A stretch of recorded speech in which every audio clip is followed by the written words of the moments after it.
नमस्कार। जैसे कि अध्यात्म के बिना मुझे लगता है कि जीवन बहुत ही खाली है। आज मैं श्री अरविंदो घोष की एक शॉर्ट वीडियो देख रही थी, जिसके अंदर उनका क्रांतिकारी रूप दिखाया गया और उनको बेवजह ही एक कारागार में डाल दिया गया। उस कारागार में रहते हुए वो वहाँ पर जैसे एक छोटे से कमरे के अंदर रह रहे थे और उस सारी व्यवस्था का वर्णन कर रहे थे। तो वहाँ पर वो जो प्राकृतिक उन्हें दिखती थी और जो वो उन्हें अनुभव कर रहे थे, उससे वो बहुत विचलित हो रहे थे और उनके अंदर एक बेचैनी सी आ जाती थी। और उस बेचैनी से कई बार वो ये भी कह देते थे कि ऐसा अकेलापन या तो मनुष्य को पागलपन दे सकता है और या कुछ और बेहतर बना सकता है। अब अरविंदो घोष इस प्रकार से अपना जीवन वहाँ पर 1 साल तक व्यतीत कर रहे थे। इसी बीच उन्होंने ध्यान लगाना आरंभ किया और गीता और एक और कोई ग्रंथ था जो उन्होंने मँगवाया, उसको आने में 3-4 दिन लगे। उससे पहले वो प्रतिदिन अपने उस कारागार में उस ईश्वर के साथ अपने आप को कनेक्ट करना चाहते थे। धीरे-धीरे उनके मन की स्थिति ऐसी हो गई कि जब उनको ये अनुभव हुआ कि ये ईश्वर की कोई योजना है, जो मुझे बता रही है कि उनको जीवन में करना क्या है। उनके मेडिटेशन ने, उनकी ध्यान की क्रिया ने उनको एक आध्यात्मिक रास्ते पर एक आध्यात्मिक प्रकाश दिया। वो आध्यात्मिक प्रकाश उनके जीवन के अंदर बहुत बड़ा परिवर्तन लेकर आया और उन्होंने प्राकृतिक के अंदर उन्होंने कहा कि प्रभु हर जगह पर है। उन्हें प्रभु का इतना अनुभव गहरा होने लग गया कि उन्हें पक्षियों के अंदर, निर्जीव चीज़ों के अंदर भी उन्हें परमात्मा का अनुभव होने लगा। और ये अभी हमारे साइंटिस्ट भी इसकी रिसर्च कर रहे हैं, क्या जो निर्जीव वस्तुएं होती हैं, क्या वो सुन पाती हैं, हमें देख पाती हैं। इसका बड़ा अच्छा उदाहरण श्री अरविंदो घोष ने अपने उन दिनों में दिया।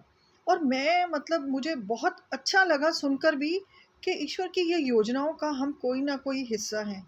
इसलिए जब आपके जीवन में कभी अकेलापन आए तो आपको घबराना नहीं है, क्योंकि ये नवनिर्माण का एक रास्ता है आपके लिए। आपको खोजना है यहाँ अपने आप को कि किस लक्ष्य के लिए ईश्वर ने आपको इस धरा पर भेजा है।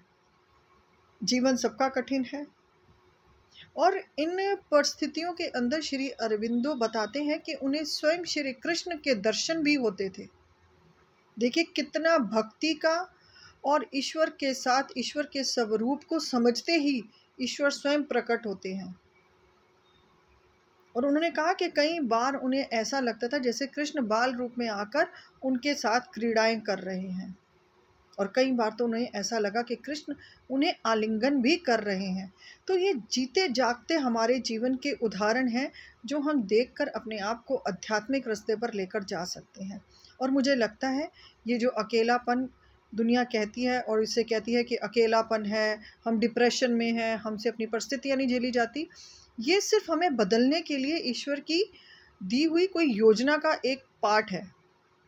अगर हम इस योजना को समझ लें और धीरे-धीरे अपने आप को उस अकेलेपन के साथ जोड़ते चले जाएँ, उस अकेलेपन की गहराइयों को समझने लग जाएँगे, तो मैं आपको कह सकती हूँ कि आपके अंदर जो छुपी हुई ऊर्जा है, वह ज़रूर जागृत होगी।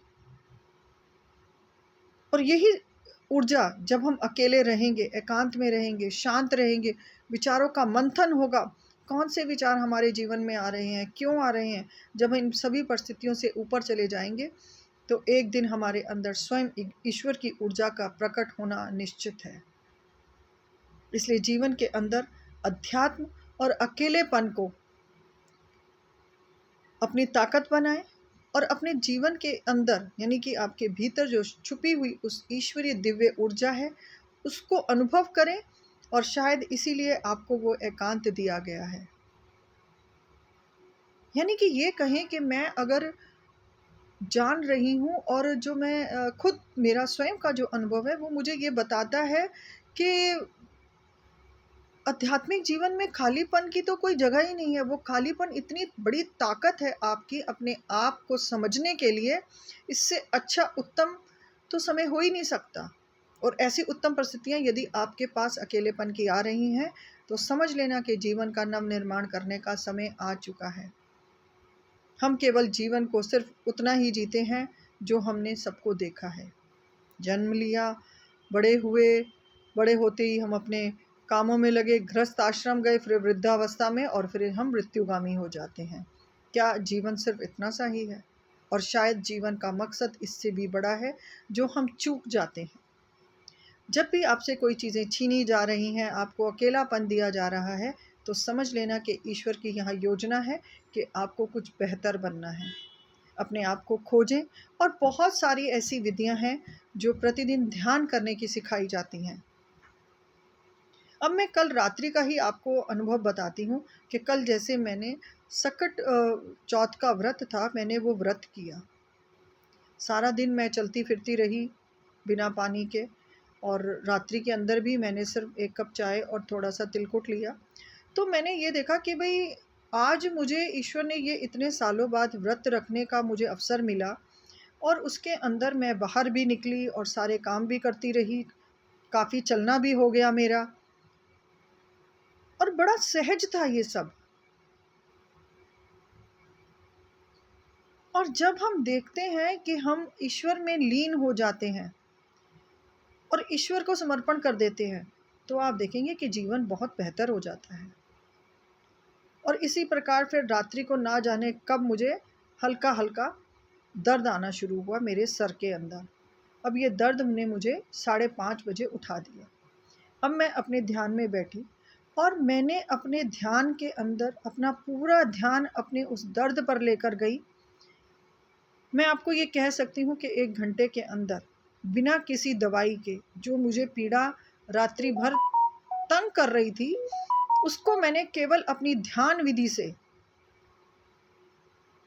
यहाँ मैं कह सकती हूँ कि मैंने कल रात को जो अपना आध्यात्मिक ध्यान किया, यह विधि मुझे बहुत उत्तम लगी। क्योंकि अभी तक तो हम जो मैं जैसे योगा की टीचर हूँ, और मैंने जो अपनी विधियाँ सीखी हैं उन्हीं का हम प्रतिदिन ध्यान करते हैं। परंतु जब मैंने रात्रि को 5:30 बजे प्रभात के समय पर उस ध्यान को किया और आध्यात्मिक जाप करते हुए मैंने उस पीड़ा को ईश्वर को दिया, तो आप मानेंगी नहीं कि 6:30 बजे करीब मुझे एक इतना हल्कापन लगा और इतनी गहरी नींद मुझे आई कि जैसे मैंने योग निद्रा कर ली हो, एक मंत्र जाप के साथ। तो देखिए, मंत्रों का भी हमारे जीवन में, मैंने पहले भी कहा है, बहुत महत्व है।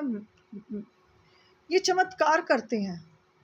और जब ये अरविंदो जी को मतलब इनका फैसला होना था, तब उनके एक मित्र, और जब वो आईआईटी कर रहे थे उस समय के जज, जब वो भी उनके कॉलेज में ही पढ़ते थे, वो भी आईआईटी कर रहे थे, परंतु वो जज बन गए। जैसे कई बार हम अपने रास्ते बदल देते हैं।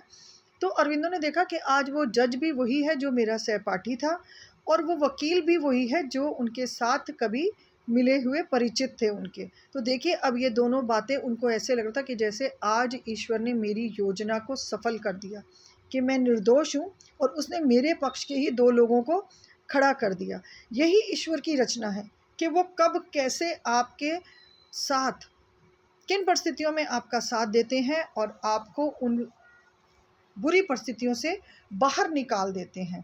इसलिए आप ईश्वर के सदा समीप रहें, ईश्वर को हमेशा अपने आप संपूर्ण समर्पण दें, और ईश्वर की ही लौ में अपने जीवन को अर्पित करें। मुझे लगता है ये हमारे जीवन का सबसे उत्तम ध्यान साधना का हम मान सकते हैं कि हमारे लिए ये बहुत उत्तम अवस्था है, जिससे हम ध्यान करके ईश्वर को पा सकते हैं, मंत्र जाप कर सकते हैं।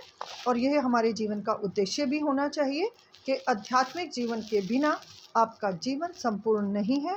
आप मोक्ष तक की प्राप्ति इस आध्यात्मिक रास्ते पर जाकर कर सकते हैं।